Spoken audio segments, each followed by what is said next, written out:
Hello, everyone, and welcome to the Everything Theater Podcast Backstage episode. I'm Ellen Cribbs. And I'm Benita. I feel like, we have to make our own music or something. Yeah. I hope everybody's good. And wow, if you're in New York, the big news is that vaccine for everybody, basically 16 and up as of the 6th of April. And this is good news because the push is on to reopen Broadway in hmm September.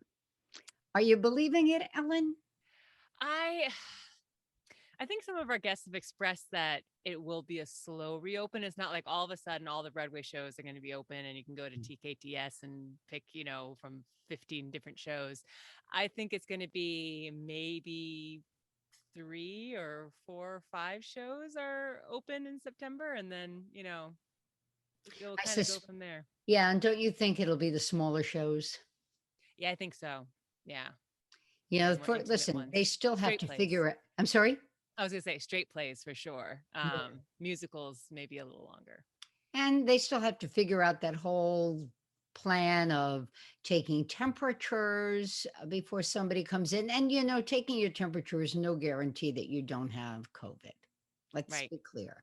Yeah. And will they work out what is it, Excelsior passport or not? And there are big issues with that because of inequities in Mm, in how healthcare is provided and vis-a-vis the COVID vaccine. So there's a lot to be yeah. worked out. Somebody's probably busy writing a play about it right now. I'm sure they are. I've got an upcoming that we'll talk more about also in both of our shows in June with the Two of Us Productions. And it's a show that a local playwright, Byron Nilsson, has written. And I get to say cuss words. Ooh. So whatever angst I have will come out, but we're doing it virtually Yeah. because nobody's sure. And the next time we get together, there'll be an announcement I'll share about Park Stage Company and what Right. will be coming up at the Co's Music Hall before. And we're working our way towards the summer production as well. So a lot of exciting stuff going on. It is. And I gotta say, I'm so ready for it because I talked last time about how I'm doing Rogues Gallery with Theater Yes. Voices. It's a fundraiser for Steamer 10 Theater. So check it out. It streams from April 9th through 14th. So coming up You soon. are on the I'm calendar, my I'm dear. on there, and but let me just quickly share the experience of doing this because I miss theater so much, and even with film, I've done a little bit of film. I prefer theater, but at least with film, you've got a director, someone who's running the camera and selling you like that takes fine, we're moving on or whatever. Mhm. This time, I worked with Yvonne Perry, the director, virtually on a rehearsal, and then it was go and record it. It took me all afternoon to get this one monologue recorded because you have your own setup and you're worried about, am I in frame, and is the camera doing anything weird, and then you hit play and then all of a sudden the neighbors start talking and a big truck comes down the street and then my baby woke up and it was just a nightmare. I mean, it turned out great. It's going to be a great show. Please check it out. I'm very proud of it, but it was quite the task to get that done. So I'd prefer to just go on stage and do a And show. I'm glad you brought that up. I caught an article on Broadway World that I suspect many of our listeners may have also from an agent who said that this is a time we should be recording ourselves and reviewing and recording and reviewing, self-taping, because so much of the world has moved that way. It was moving that way for auditions beforehand. hmm Now it's, you know, routine. And as we move forward, it'll continue like this Yeah. because it works. hmm And you've got to figure out how to stand out from the crowd and make your package, look like the shiniest thing under the Christmas tree. Yeah. I just sent something in for an audition, and it's just a little nothingness, really. And, I still haven't moved performance stuff onto a site where I can, it's a full-time job. Anybody's Yeah. doing this. So I did a little walk and talk. And I thought, well, either they're going to think I'm just the cutest thing going, or, oh, come on, sister, seriously? It's going to be one or the other. But you don't know. No. And you have to be doing this and you have to be, and the agent was right. You've got to be looking at it. So your Mhm. experience for the day, Ellen, was both nerve-wracking, frustrating, and wonderful, Yeah, absolutely. you know? Yeah.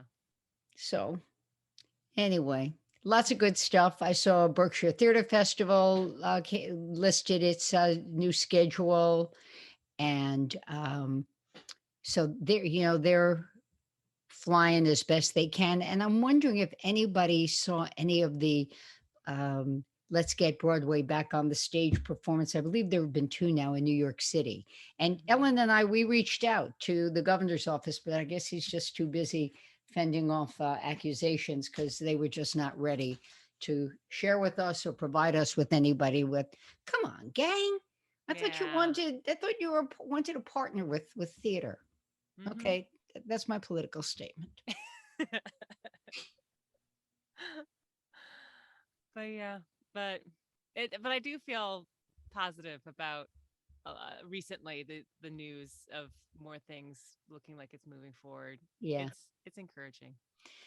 Fingers crossed. So we had some fun. We've got some nice shows upcoming. We're going to be talking, of course, about the Academy Awards, and that'll be an upcoming show. And we're going to be talking with a costume designer, Hmm. and which is dovetails with tonight's convo, right?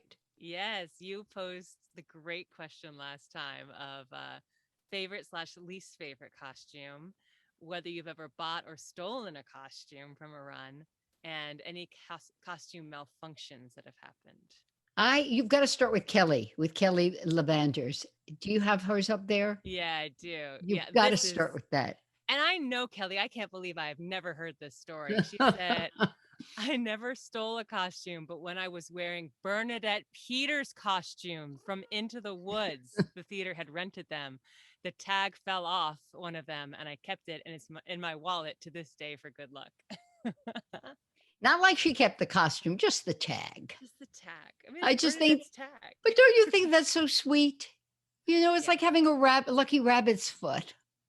it is. It is. A piece of your banky from when you were a little one.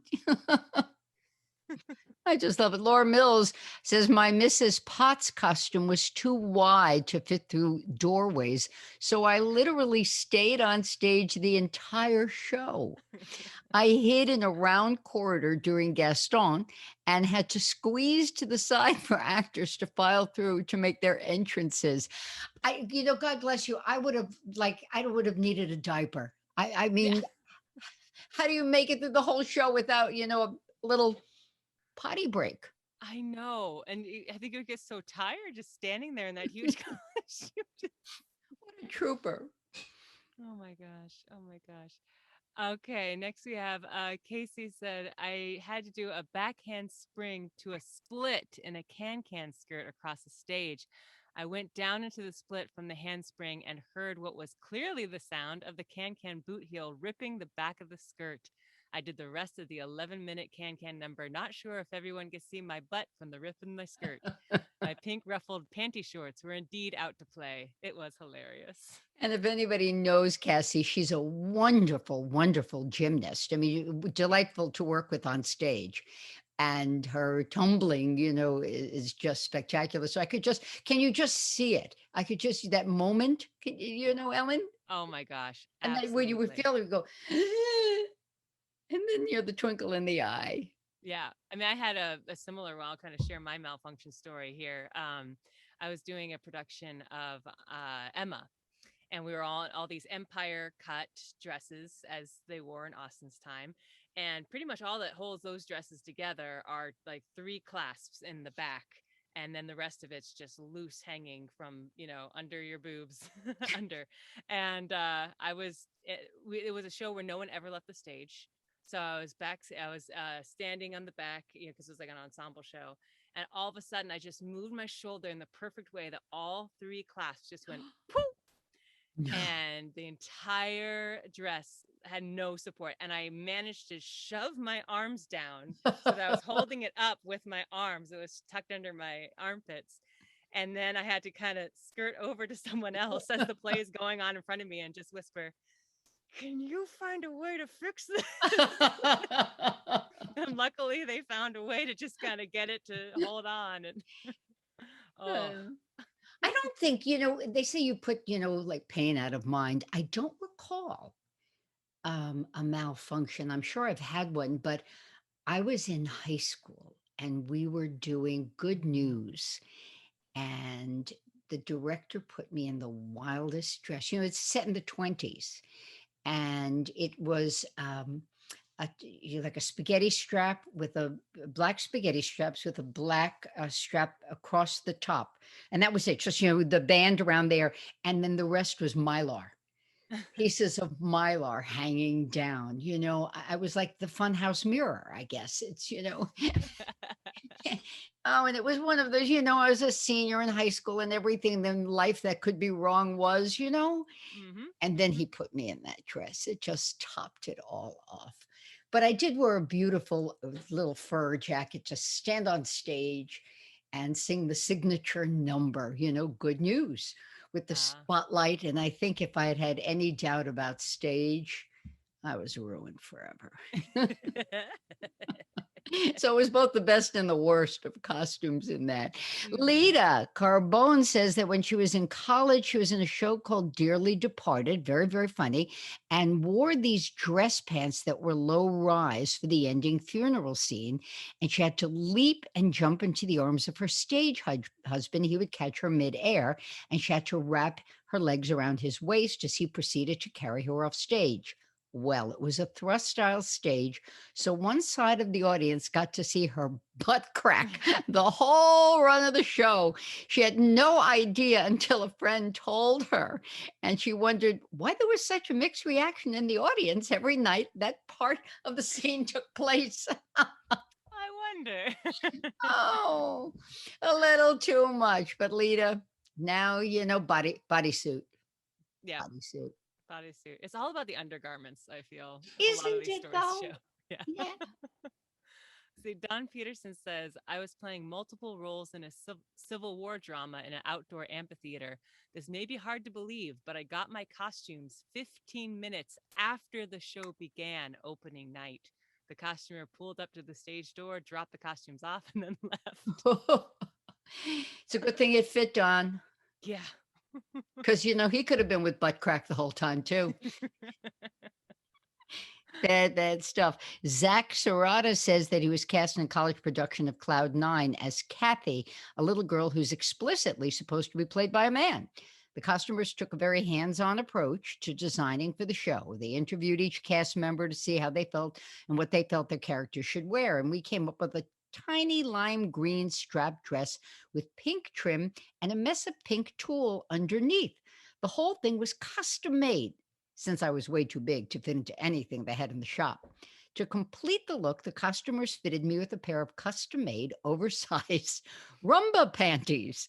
It was the most exposed I'd ever felt in a performance, but I suspect the audience was far more uncomfortable watching me in the outfit than I was wearing it. At the end of the year, the costume shop had a liquidation sale to make room for new stock. I bought every piece of that costume except for the panties.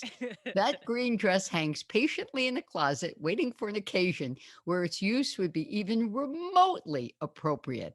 I have to this day found no such occasion, and I likely never will.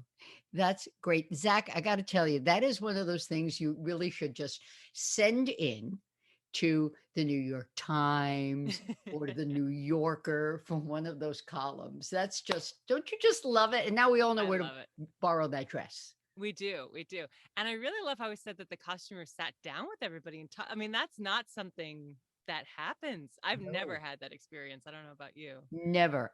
but I think I that's a do great remember a idea. costumer once say to a performer I was with, put your pants on. You're not wearing any underwear. I don't need to see that.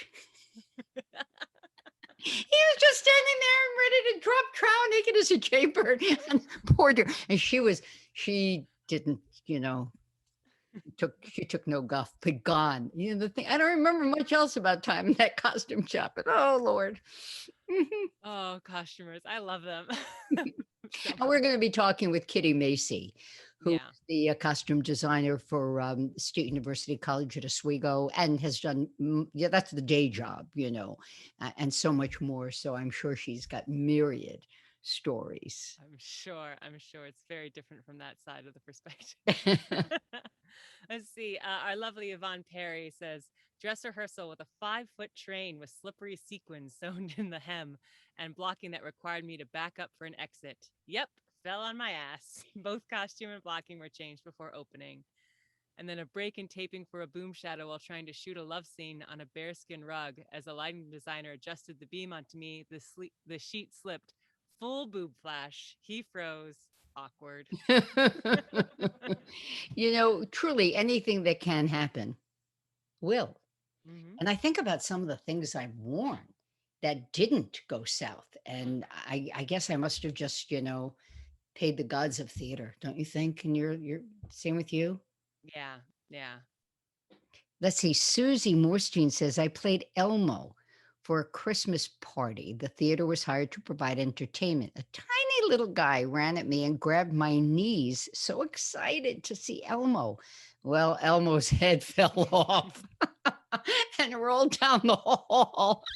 I'm betting there were several kiddos in therapy after that. Yeah, These are all just wonderful. they're great. I love them. Let's see. We got our great Ryan Palmer. Favorite costume was when he had he calls it his Henry VIII robe from Shakespeare in Love.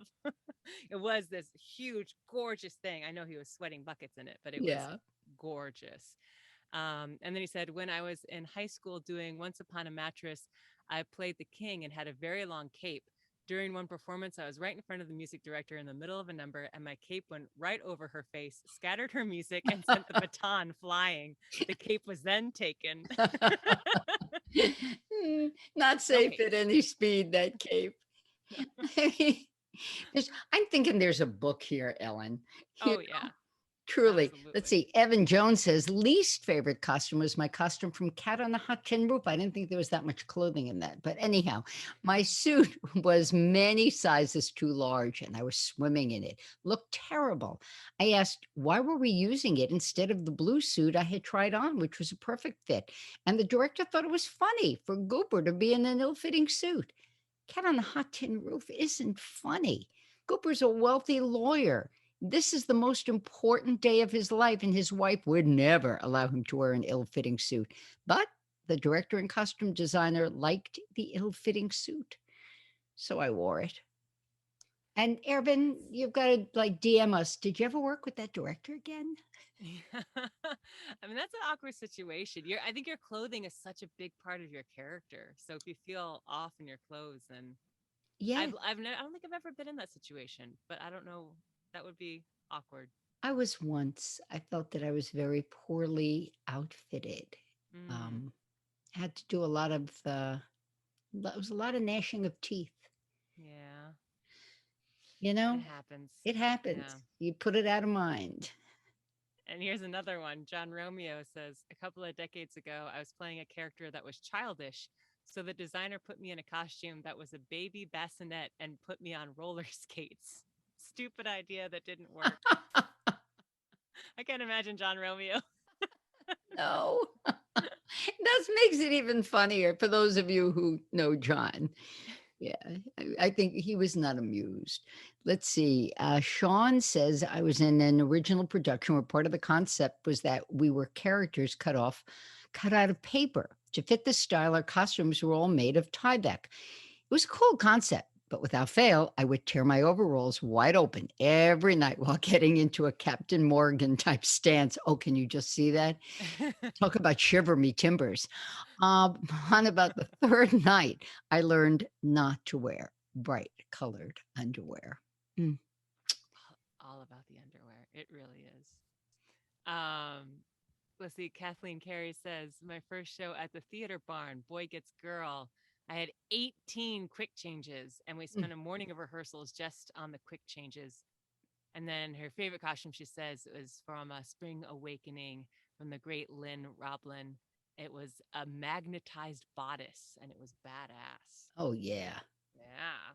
So Michael McDermott, and I mean, he even wrote in capital letters and another color. Oh my, you must talk to Jeffrey Hawking, who, along with Becky Straight, created a dress out of potato chip bags for production of A New Brain for Class Act Productions. The best. And I guess on our site, did they send pictures? There is, yeah. I'll have to put it on our site because they posted on the 518 Facebook page. But Gotcha. it's pretty amazing. And then Jeffrey Hawking then replied and said, "Favorite is definitely the aforementioned potato chip dress. And when I played the nice nurse in the New Brain at Class Act, honorable mention is Fräulein Schweiger uh, in Sound of Music." And then he's purchased and permanently borrowed several costumes. I have two costume malfunctions. One when I was supposed to be pantsed in Spelling Bee and should have revealed my boxers. And the boxers came down with the pants and revealed more than I would have liked. Oh. Luckily, it was a dress rehearsal and there was enough commotion that it wasn't noticed much. This was when I started the double bag that Patrick White likes to reference. And I've never heard of this Me double neither. bag. I need to know more about this, Patrick. The second was when I was Edna in Hairspray and had 5 people helping me with the rehearsal. And there was, sorry, oops, I skipped a line. I was Edna in Hairspray and had 5 people helping me with Welcome to the 60s costume change, less than 25 seconds to change hair, makeup, dress, shoes. It took a village.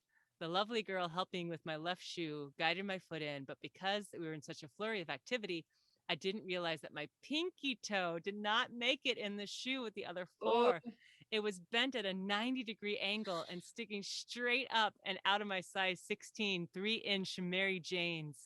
Once I realized the pain that it was causing, it was too late. I had to make my entrance with no time to fix the toe. So I sashayed my way through the end of the song and played it off and collapsed off stage to rip that shoe off my damn foot.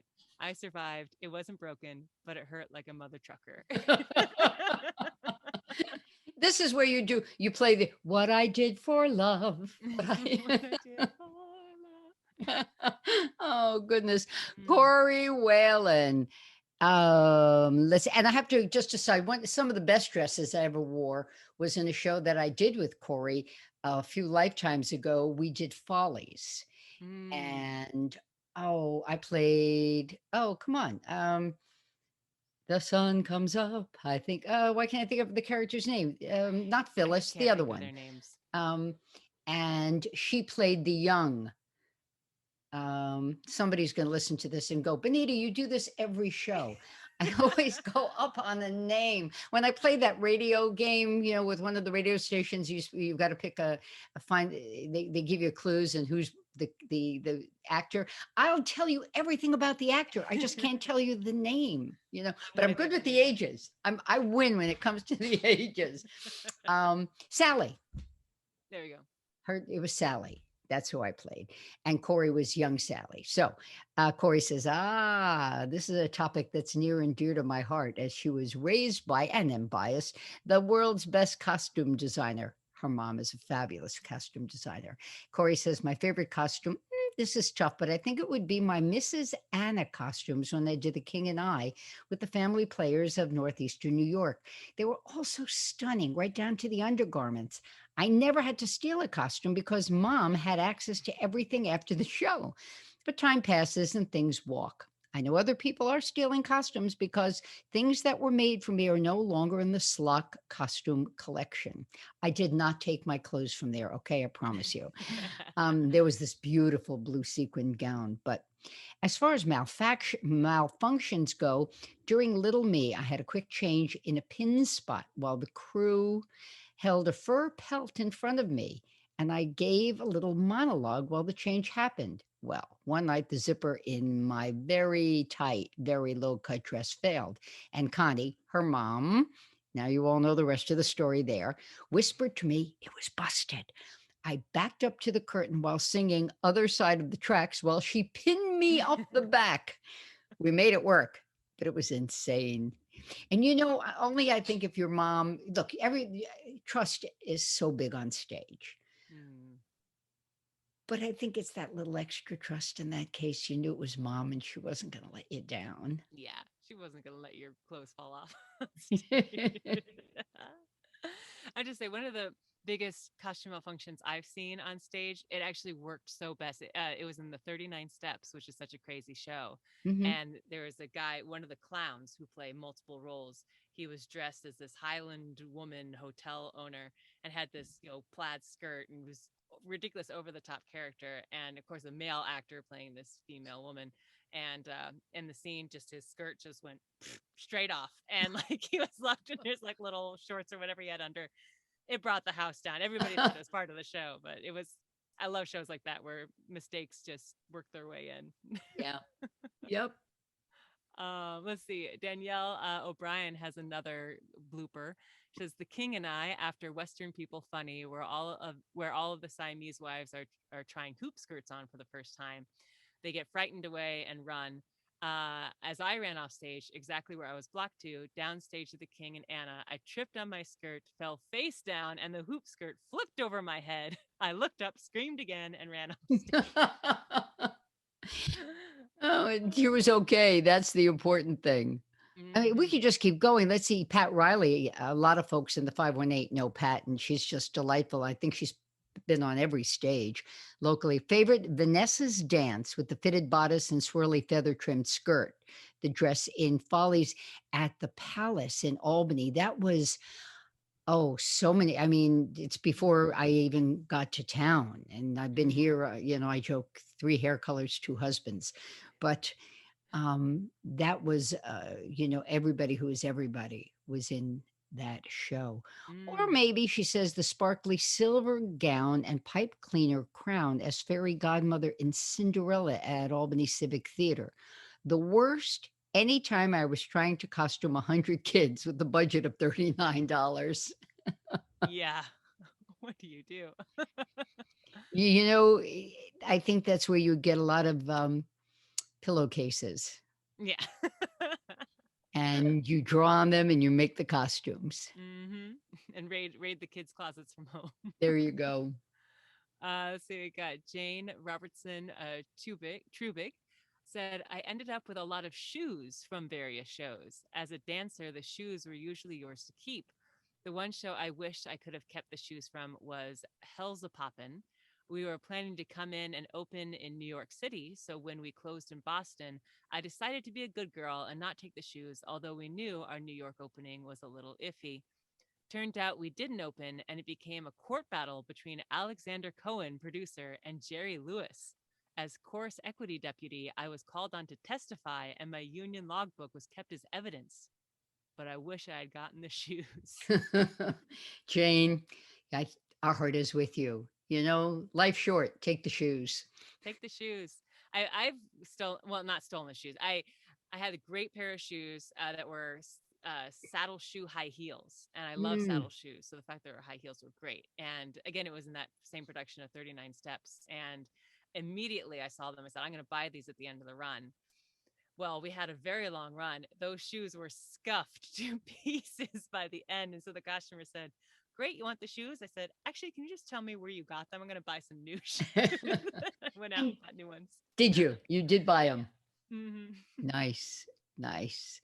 Let's see, we've got Jessica Paul. I've had to purchase or provide every single costume I've ever worn, mostly because I'm not a standard size. I go into fitting, and most of the time the costumer will say, Well, I have nothing here that fits you. So, what can you provide? The frustrating part, most of my costume pieces are purchased from thrift stores. Also, why I steal or buy costumes when they fit me so I can take them to the next show to costume myself, That is such a frustrating post. Like, yeah, isn't it? yeah, And if nothing else, come on, give the girl a stipend and yeah, yeah, exactly. right? Hmm. Yeah. Let's see. We've got Patrick Quinn, who is Irish. My mother made me a perfect Irish costume for my first stage appearance at 8 years old, complete with saffron kilt, black jacket, saffron brat over shoulder, Tara brooch, and hornpipe shoes, plus a black tam. She was a fabulous designer, being a milliner by trade and a hat designer by innate genius. Wow. Yeah, Boy, fascinating. Patrick, you're going to have to send us pictures, I need to see that picture. Yeah. right? And then Hmm. Amanda Hughes, Martini Hughes says, I have several favorite costumes. One was a vintage-ish purple number with a high neck that I found at a sale the costumer was having when I was in high school. It was perfect for my role of Martha Brewster in Arsenic and Old Lace. And the second was when I did the maids in college. I had the most stunning red velvet dress made for me.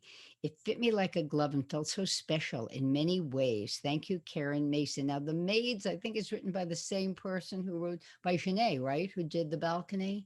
Oh, okay. Another crazy, weird show. Yeah. Hmm. And third was the green and white party dress I wore during Leading Ladies. It was just fun and pretty. And we paired it with a green crinoline, which was never seen, but boy, did that make me feel special. And that goes back to your comment, Ellen, about the clothes, the costumes that we wear. And it's so, eh, it's so critical, really. It becomes all part of the process of becoming, slipping into, the Hmm. character. Hmm. And Absolutely. in our real life, we don't wear clothing, we try not to, that we're uncomfortable in because you're always kind of fighting it. So you don't want a costume that you're fighting. No, not at all. Yeah, and sometimes I don't know about you, but there are moments, there are certain shows where I feel like I'm not quite there, and then I put the costume on, Mm. and all of a sudden everything connects. Exactly. Yeah. For me, and also the worst thing, I'm a terrible fit. My feet, shoes, Mm-hmm. is to be in shoes that are uncomfortable on stage.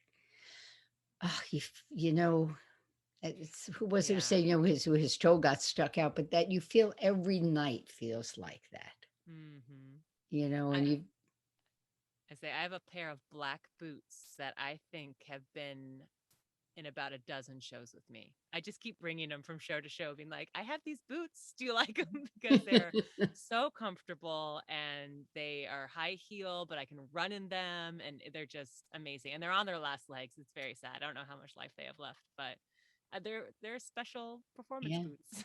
It's funny for me. It's a pair of boots also, Mm. and they're 3/4.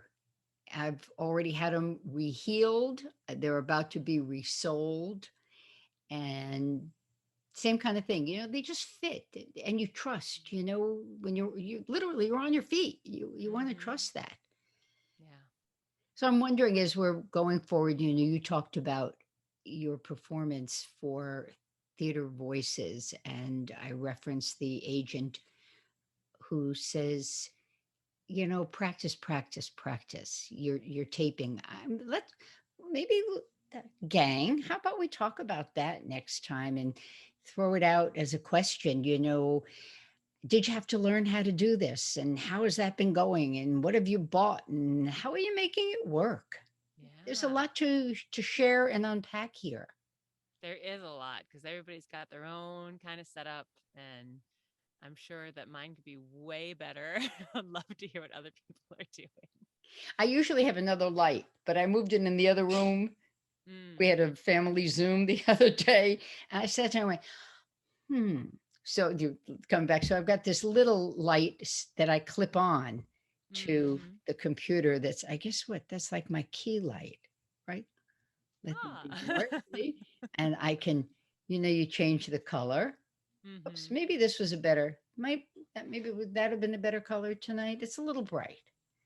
A little But- bit, but Right. So, but again, that goes along with, we're our own lighting designers too.